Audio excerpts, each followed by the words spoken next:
how we can be a benefit to each other is understand our oneness and yet respect our individuality.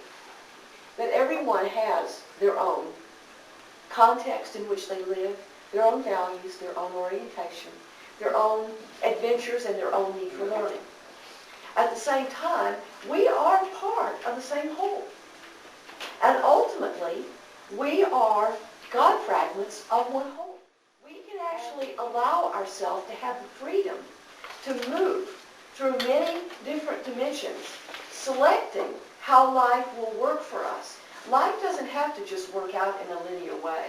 Just because it started out in one way with one set of consequences doesn't mean that it has to then follow through with what logically should come from that.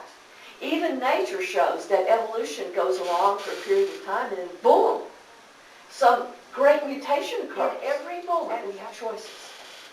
We can choose that moment to retain our defenses and our belief in a limited world, or we can look in that moment and find opportunities for expansion, opportunities for growth and for movement.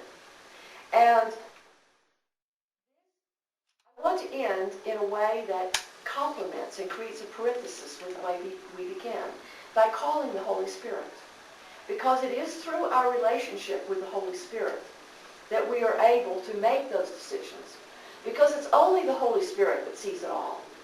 You know, even though in this moment of meditation we can expand out to the infinite aspects of who we are, and we could embrace the unconditional love that led us to this level of acceptance and forgiveness. We are also so enrolled in our life, we don't see the bigger picture. And we can't make determinations for other people. But the Holy Spirit does see it all. The Holy Spirit is literally the Spirit of God that is alive in all of us and works through all of us to build these coherent patterns that we're looking for. And we all want these coherent patterns because they build the relationships that we want.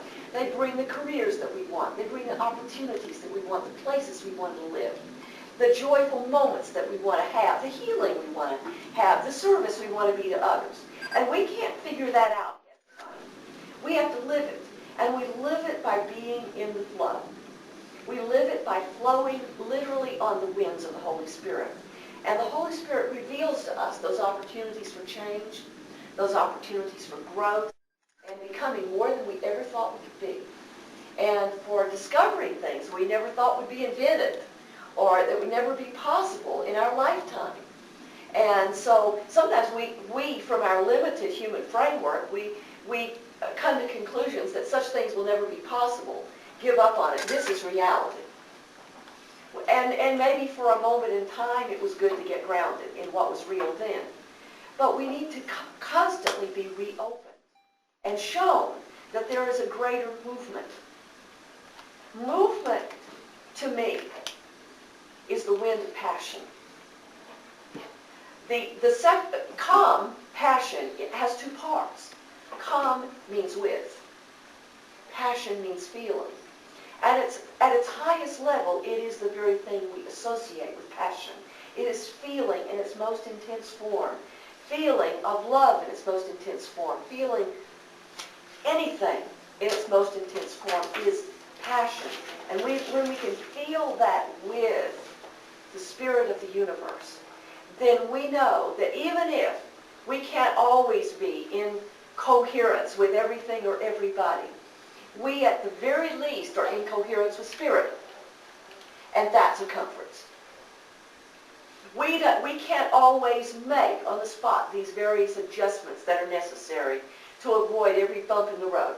We are enlivened by the passion of the Holy Spirit moving through us. It optimizes the possibility for coherence in all things. See how that works? And so our last meditation is going to be a meditation that closes our seminar with an embracing of the Holy Spirit. And we are really going to lift ourselves from the earth plane to where the Spirit can take us to realms infinite, where our soul takes flight.